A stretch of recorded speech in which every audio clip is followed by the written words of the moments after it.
Erika Kirk went on national television to try to make people believe her, and it's not working. Now, we all know that Charlie Kirk was assassinated in September, and he was the CEO of Turning Point USA. This is his wife, Erika, right here next to him. Now, don't get me wrong, Turning Point USA was not a great organization, nor was it very well known. And to people outside of the United States, this was not an ally to Americans. Turning Point USA was an evangelist ideology spreading organization that kind of was hatred based, if you want to look at it that way, to where they really judged people who didn't see things from a traditional evangelical Protestant viewpoint. And they were trying to spread the narratives of things that they believed into American society. However, the last month, right before his death, he started to change his viewpoints. We'll get into that in a second. This is Candace Owens.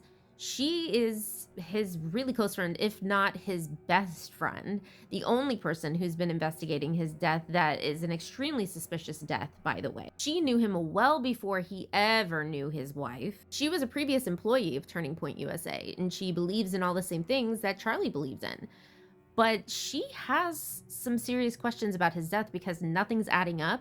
And she has come out with a series that is the most insane rabbit hole that you will probably ever go down in a YouTube series. I highly encourage you to go watch all of Candace's recent videos since September, because it's hours and hours and hours of evidence that this was an entire conspiracy, and he was in fact assassinated from within, from his own team. But why? Now, it's very hard to condense hours and hours and hours and hours and hours of evidence into just this tiny little spiel that I'm about to give you.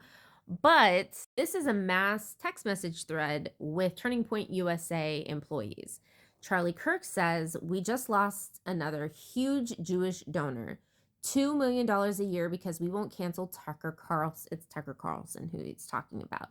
Tucker Carlson was saying a very anti-Zionist views. A lot of evangelicals, a lot of Christians were waking up and seeing that they were being controlled by Israel, and they didn't like it. They were like, hey, America first, because we're Americans. And they started saying America first, when they start realizing that it's been Israel first this whole time, which you don't have to dig too far. It's kind of like on the surface, even, that everything in the United States is Israel first. Charlie says, "Jewish donors play into all the stereotypes. I cannot and will not be bullied like this, leaving me no choice but to leave the pro-Israel cause." And then someone literally says, "Please don't invite Candace. This might feel good short term, but it's not good long term, in my opinion." And they start talking crap about Candace, who is like his best friend, pleading with them to not side with Candace because Candace had just been fired from the Daily Wire, which was pro-Zionist. And she started to become very anti-Zionist after this because she's questioning a lot of the Zionist narratives. And they're asking him, pleading with him, please do not invite Candace, because that will piece them together and make his Turning Point USA anti-Zionist as well, and start going down that yellow brick road. So it wasn't good for his team because they were scared about their connections and their jobs at that point. Netanyahu even offered him a trip to Israel, but he turned it down. And that same month, he said that he was frightened by pro-Israel forces before his death. Now, this is an article that came out 3 days after his death. Now, his wife, Erika Kirk, is close to her husband. They have a very close Christian bond that they share with their followers and their fans. So you know that he was talking to Erika about Netanyahu asking him to come to Israel and him turning him down, about the $2 million donor that they lost from Israel, about how he's leaving the pro-Israeli narrative. I mean, this is his wife. Of course he's talking to her about that. And this is his wife before they got married. This is Benjamin Netanyahu's son. They used to work together. All three of these people were representatives of Arizona and Israeli relations.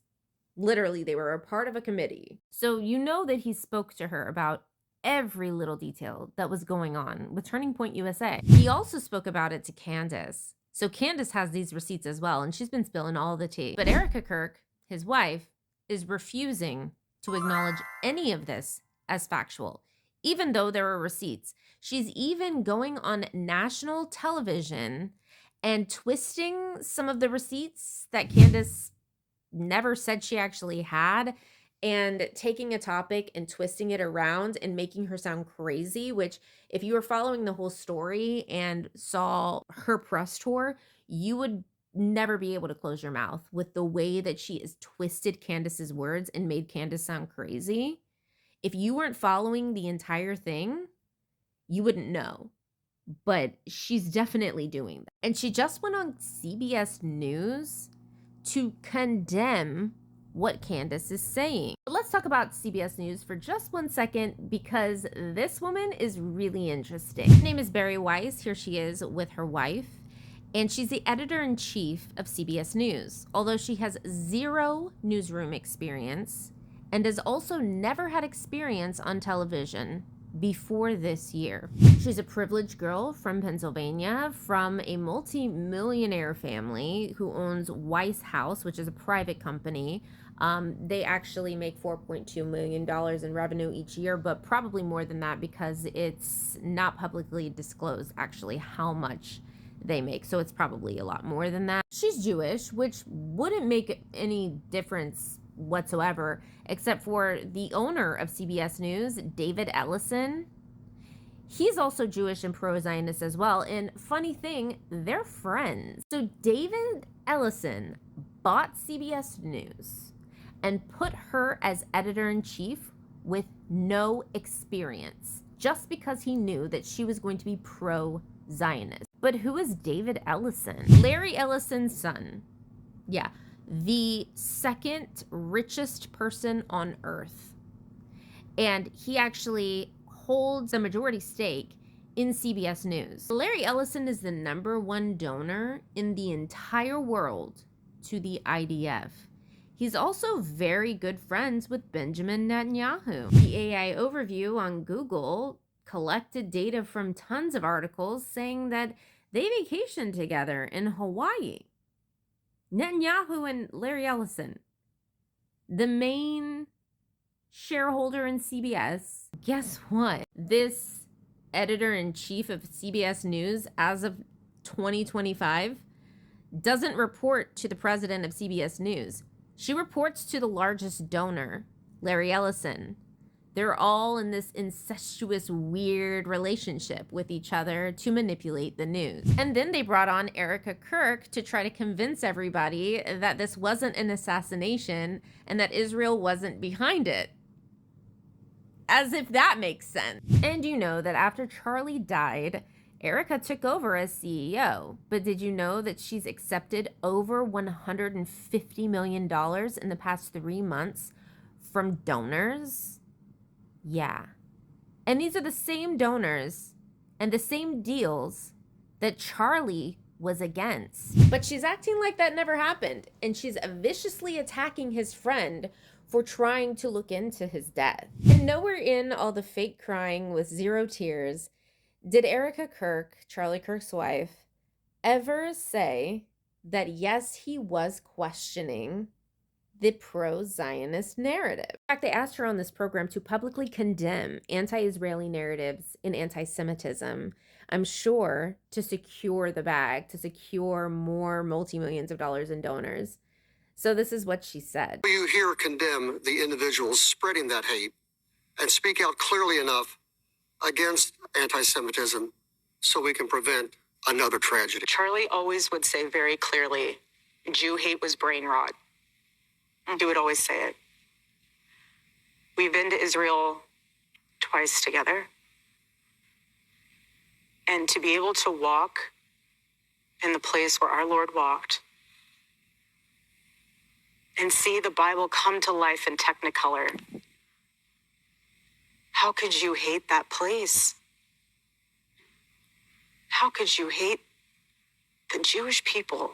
This is so very obviously manipulated and controlled by pro-Zionist narratives. They've bought our American national news media, And they're shoving this down our throats and thinking we're not going to see. I cannot even begin to unpack the insanity in the quote that she just gave. Like, I don't even know where to begin with the insanity that she just spewed out of her mouth. It's giving Bride of Chucky, which Chucky is a nickname for Charlie. Interesting how life imitates art, don't you think? What's going on here? And I, for one, am offended that they thought we would be dumb enough to fall for any of this. You know what? I don't think that they think that we are that dumb. I think they just get off on knowing that there's nothing that we are going to do about it. And they're playing in our faces. By the way, this is a close-up on her eye. Take from that what you will, but I don't know. If I saw that looking at me, I wouldn't think that that was a nice person. I would think that that actually looked quite scary. But anyway, there's something very wrong here. Oh, I want to say this as well. With Erika backing it up for Israel and Israeli donors, what do you think is going to happen to Turning Point USA?